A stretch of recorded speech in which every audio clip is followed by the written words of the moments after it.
ತುಂಬ ಜನ ಕೇಳಿದ್ರಿ ಗೋಂದ್ ಕತೀರಾಗೂ ಏನು ಡಿಫ್ರೆನ್ಸ್ ಇದೆ ತಿಳಿಸ್ಕೊಡಿ ಅಂತ ಹೇಳ್ಬಿಟ್ಟು.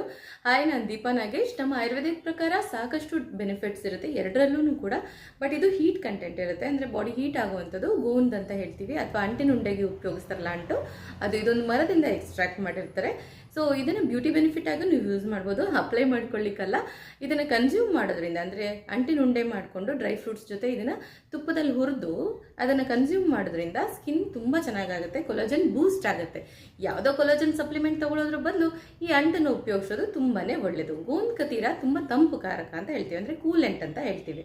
ಯಾರ ಬಾಡಿ ಎಕ್ಸಸ್ ಆಫ್ ಹೀಟ್ ಇರುತ್ತೆ ಅಂಥವ್ರಿಗೆ ಪಿಂಪಲ್ ಕೂಡ ಬರ್ತಾ ಇರುತ್ತೆ. ಅದನ್ನು ರೆಡ್ಯೂಸ್ ಮಾಡಬೇಕಂದ್ರೆ ನೀವು ಗೋಂದ್ ಕತೀರನ ಯೂಸ್ ಮಾಡಿ, ಅದನ್ನು ಸ್ವಲ್ಪ ನೀರಲ್ಲಿ ನೆನೆಸಿಬಿಟ್ಟು ಅದು ಜೆಲಿ ಕನ್ಸಿಸ್ಟೆನ್ಸಿಗೆ ಬಂದ ಮೇಲೆ ನೀವು ಫಲೂದಾದಲ್ಲಿ ಅಥವಾ ಫ್ರೂಟ್ ಸಲಾಡಲ್ಲಿ ಕೂಡ ಅದನ್ನು ಹಾಕಿ ಉಪಯೋಗಿಸ್ಕೊಳ್ಬೋದು. ಸೊ ಇದನ್ನು ರೋಸ್ಟ್ ಮಾಡಿ ಯೂಸ್ ಮಾಡಬೇಕು, ಅದನ್ನು ಸೋಕ್ ಮಾಡಿ ಯೂಸ್ ಮಾಡಬೇಕು. ಸೊ ಈಗ ಎರಡು ಅಂಟುಗಳ ಬಗ್ಗೆ ಡಿಫ್ರೆನ್ಸ್ ಗೊತ್ತಾಗಿದೆ ಅಂತ ಅಂದ್ಕೊಳ್ತೀನಿ. ಈ ವಿಡಿಯೋ ಇನ್ಫಾರ್ಮೇಟಿವ್ ಅಥವಾ ಇಂಟ್ರೆಸ್ಟಿಂಗ್ ಅನಿಸಿದ್ರೆ ಖಂಡಿತವಾಗ್ಲೂ ಲೈಕ್ ಮಾಡಿ, ಶೇರ್ ಮಾಡಿ ಆ್ಯಂಡ್ ಫಾಲೋ ಮಾಡಿ. This is Deepa Nagesh, signing off.